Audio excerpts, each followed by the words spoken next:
Welcome to Islamic Narratives. If you're interested in history and geography, why not subscribe to our channel for more knowledge and travel the world together? Don't forget to like this video and share it with your friends. Now let's dive into the fascinating story of the Abbasid Caliphate. Can you imagine a dynasty so powerful that its impact spans over half a millennium?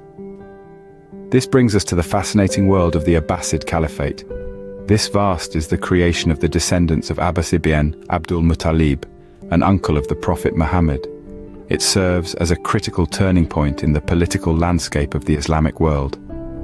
The emergence of the Abbasid Caliphate was driven by dissatisfaction with the Umayyad rule, particularly among non-Arab Muslims who yearned for change.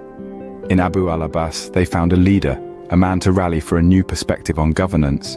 In 750, at the Battle of the Zab, the Abbasids seized their chance, successfully overthrowing the Umayyads. This victory was not just a military feat, it marked the beginning of a new chapter in Islamic history. With the Umayyads overthrown, Abu al-Abbas ascended to power, becoming the first Abbasid Caliph and adopting the title of Al-Safa. And so, a new era began with the rise of the Abbasid Caliphate. Insert YouTube thumbnail here with the title, The Rise of the Abbasid, and an image of an historical painting depicting the Battle of the Abbasid Caliphate was more than a ruling power. It served as a vibrant hub of intellectual activity and cultural exchange. This was a time of extraordinary growth, an era where the Caliphate became a confluence of ideas and cultures. The Abbasids, the Islamic world, was not only a political entity, it became a breathtaking beacon of enlightenment, a center of innovation that left the rest of the world in awe. The caliphs of this period were not mere rulers, they were patrons of education, nurturing an atmosphere that fostered intellectual curiosity and cultural expansion. Picture a world where scholars of diverse backgrounds, Muslims, Christians, Jews, and Zoroastrians, convened to translate, study, and debate works from various civilizations. This was the reality under caliphs like Harun al-Rashid and his son al-Mamun.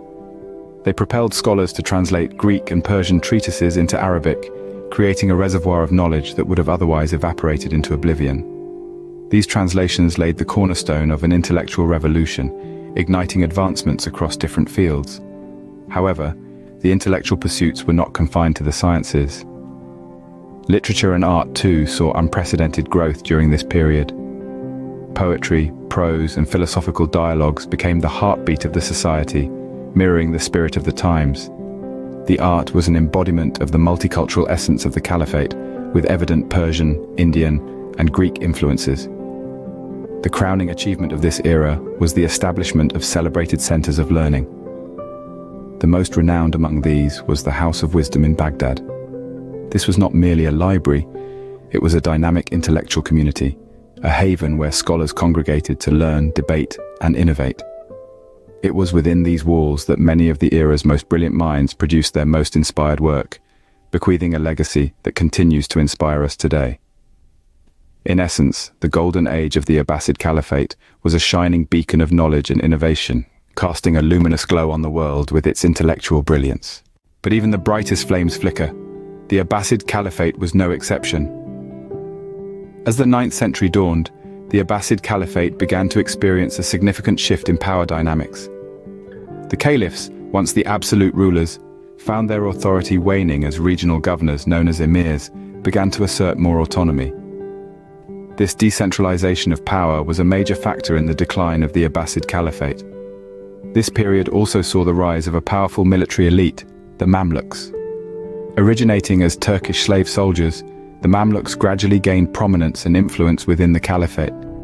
Their rise to power further eroded the central authority of the caliphs and added another layer of complexity to the political landscape of the Abbasid Caliphate. By the 10th century, the Abbasid Caliphate was experiencing a severe fragmentation. It was no longer a single unified empire, but had splintered into several smaller states. Local rulers held de facto power, and the caliphs were increasingly sidelined, their role mainly ceremonial. One of the most significant events during this period was the takeover of Baghdad by the Buyids, a Persian dynasty, in the year 945. The Buyids effectively seized control of the Abbasid Caliphate, reducing the caliphs to mere figureheads. This was a stark contrast to the earlier days of the Caliphate, when the caliphs were the undisputed rulers. The Buyids, however, did not abolish the caliphate. Instead, they used the caliphs as puppets to legitimize their own rule. This marked a new low for the Abbasid Caliphate. The caliphs, once the most powerful figures in the Islamic world, were now reduced to mere symbols, their authority usurped by others. The fragmentation and decline of the Abbasid Caliphate were now complete. The once mighty Abbasid Caliphate was now a shadow of its former glory. But even as its political power dwindled, the Abbasid Caliphate's cultural and intellectual legacy continued to shine, a testament to its enduring influence. Every empire has an end, and for the Abbasid Caliphate, it came with the thundering hooves of the Mongol invasion. In the 11th century, the Seljuk Turks emerged as a dominant force, exerting their influence over the Abbasid Caliphate. These Turks, hailing from Central Asia, used the caliphs to legitimize their rule, but in reality, the caliphs held little actual power. The caliphs, once leaders of a vast empire, were now mere puppets in the hands of the Seljuks. This marked one of the early signs of the impending end of the Abbasid Caliphate. However, the final blow came not from the Seljuks, but from the Mongols. In the 13th century, the Mongol horde, led initially by Genghis Khan and later by his grandson Hulagu Khan, swept across Asia. They invaded the Abbasid Caliphate, and in 1258 they captured Baghdad. The city, once a beacon of knowledge and culture, was sacked. Libraries were burned, scholars were executed, and the once thriving metropolis was left in ruins. The last Abbasid Caliph, Al-Mustasim, met a tragic end. He was executed by the Mongols, marking the end of an era. The Abbasid Caliphate, which had stood for over 500 years, was no more. Yet, even as the political entity of the Abbasid Caliphate ceased to exist, its influence did not. The legacy of the Abbasids lived on, particularly in the fields of art, science, and philosophy. The caliphs had patronized scholars, leading to a flowering of intellectual pursuits during their rule. This era, often referred to as the Golden Age of Islam, saw significant advancements in various fields.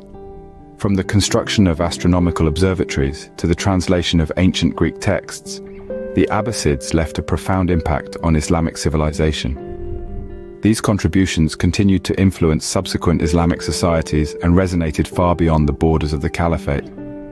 Ideas and innovations from the Abbasid era seeped into Europe, playing a crucial role in sparking the Renaissance. And so, the Abbasid Caliphate ended, but its legacy lingers on, shaping the course of Islamic civilization for centuries to come.